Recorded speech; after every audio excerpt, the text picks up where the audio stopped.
वज़ीर आज़म शहबाज शरीफ ने इस्लामाबाद में पाकिस्तान के पहले वन विंडो बिजनेस सहूलत मरकज़ का इफ्तिताह कर दिया। तकरीब से खिताब में कहा कि वज़ीर सरमाकारी बोर्ड और उनकी टीम को BFC के क़याम पर मुबारकबाद देनी चाहिए। उन्होंने BFC में HR के शोबे को इंतहाई काबिल और कस्टमर से बातचीत के अंदाज को काबिल सताइश करार दिया। वज़ीर आज़म ने उम्मीद जाहिर की है कि नौजवान BFC को कामयाब बनाएंगे। कहा, बदकिस्मती से क़याम में ताख़ीर हुई, देर आए दुरुस्त आए। माहौलियाती तब्दीली ने पूरी दुनिया का नक्शा बदल दिया है और पाकिस्तान इससे शदीद मुतासिर हो रहा है। KPK में हालिया बारिशों से बहुत ज़्यादा जानी नुकसान हुआ, जहाँ 400 से ज़ायद अफराद जाँ बहक हुए। सिंध के सीनियर वज़ीर शर्जील नाम मेमन की कराची में मीडिया से गुफ्तगू। कहा कि सिंध में 40 और बलोचिस्तान में 23 अफराद अपनी जानों से हाथ धो बैठे हैं। और फील्ड मार्शल की तरफ से किसी सहाफ़ी को इंटरव्यू नहीं दिया गया, DG ISPR ने वाजे कर दिया। बयान में कहा गया कि सुहेल वड़ाइच के जिस कॉलम की बात हुई वह ब्रसेल्स का एक इवेंट था। ब्रसेल्स के इवेंट में तो सैकड़ों लोगों ने तस्वीरें बनवाई। इवेंट में PTI और ना ही माफ़ी का जिक्र हुआ।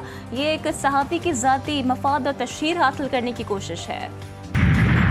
वफाकी वज़ीर दाखिला मोहसिन नकवी से अमरीकी कायम मुकाम सफ़ीर नेटली बेकर की मुलाकात। पाक अमरीका ताल्लुकात इंसदादी मंशियात से मुतालिक इश्तराककार पर तबादला ख्याल। नेटली बेकर का बारिश और सैलाबी रेलों से जानी नुकसान पर इज़हार अफसोस। वज़ीर दाखिला ने पायदार आलमी अमन के लिए मुखलसाना इक़दामात पर अमरीकी सदर की काविशों को सराहा। का हालिया तारीख में ऐसा लीडर नहीं जिसने हज़ारों इंसानों को तबाही से बचाया। पाकिस्तान अमन के लिए उठाए हर कदम का खैर मकदम करता है।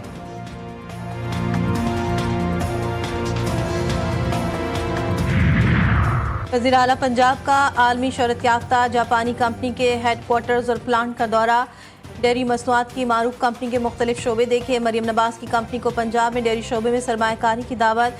नौज़ायदा बच्चों की खुराक, बेकरी आइटम्स, गोश्त के मकामी पैदावार में मनसूबों की पेशकश। कहती हैं जापान के तजुर्बात को पंजाब में तरक्की के लिए मॉडल बनाना चाहते हैं।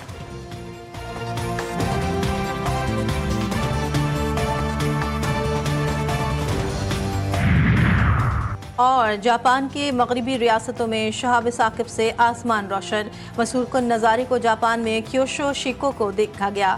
इस मंजर ने देखने वालों पर सहर तारी कर दिया। PTI का अरकान की नाअहली से खाली नशस्तों पर इलेक्शन लड़ने का फैसला। पार्टी की सियासी कमेटी का ज़िमनी इंतखाबात में हिस्सा लेने पर इत्तेफाक। ज़राए के मुताबिक सज़ा के बाद नाअहल रुकन ही अपनी सीट पर नया उम्मीदवार तजवीज़ करेगा। सियासी कमेटी की अपोजिशन लीडर्स की नई नामजदगी रोकने की सिफारिश। अक्सरियत की महमूद अचकज़ई की अपोजिशन लीडर नामजदगी की मुखालफत। सियासी कमेटी ने कहा कि अदालती फैसले के बाद नया अपोजिशन लीडर अपनी ही जमात से लिया जाए।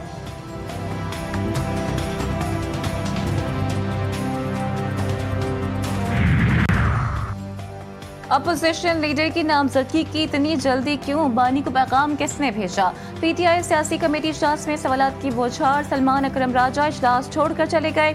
ज़राए के मुताबिक अपोजिशन लीडर की तकर्रुरी के लिए पैगाम बानी PTI को भेजने पर सियासी कमेटी बरहम।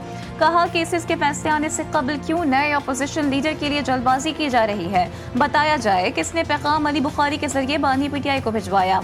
पार्टी पहले ही मुश्किलात में घिरी है। गैर मकबूल फैसले करवाकर पार्टी को मजीद कमजोर ना किया जाए।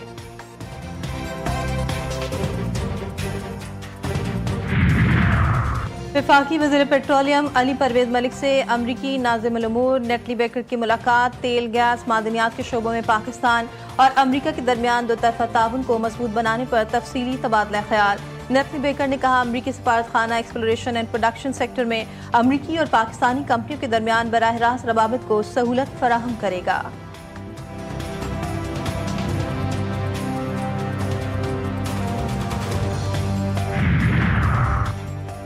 गजा में आग और खून का घिनौना खेल जारी। सहूनी फौज ने गजा सिटी पर कब्जे की कोशिशें तेज कर दी। 24 घंटों में मजीद 81 फलस्तीनी शहीद। 3 अफराद भूख के हथियार से जान गंवा बैठे। भूख से मरने वालों की तादाद 269 तक जा पहुंची। इसराइली फौज ने खुराक की मुतलाशी। 30 अफराद को भी मौत के घाट उतार दिया। WFP ने खबरदार करते हुए कहा कि ग़ज़ाई क़िल्लत से गजा के लोग आम बीमारियों में मरते जा रहे हैं। उनरवा के मुताबिक गजा में हर 3 में से 1 बच्चा ग़ज़ाई क़िल्लत का शिकार है।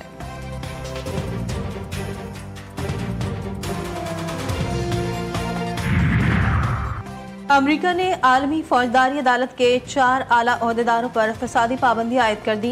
2 जज और 2 प्रोसिक्यूटर शामिल। अमरीकी वज़ीर ख़ारजा कहते हैं इन अफराद को अमरीकी और इसराइली शहरियों के खिलाफ मुकदमात की कार्रवाइयों में मुलविस करार दिया। इन ओहदेदारों के अमरीकी दायर इख्तियार में मौजूद असासे मुंजमद। ये इक़दाम आलमी अदालत की जानिब से अमरीकी और इसराइली शहरियों के खिलाफ तहकीकात और गिरफ्तारियों की कोशिशों के जवाब में किया गया। ICC ने इस कार्रवाई को मुस्तरद कर दिया।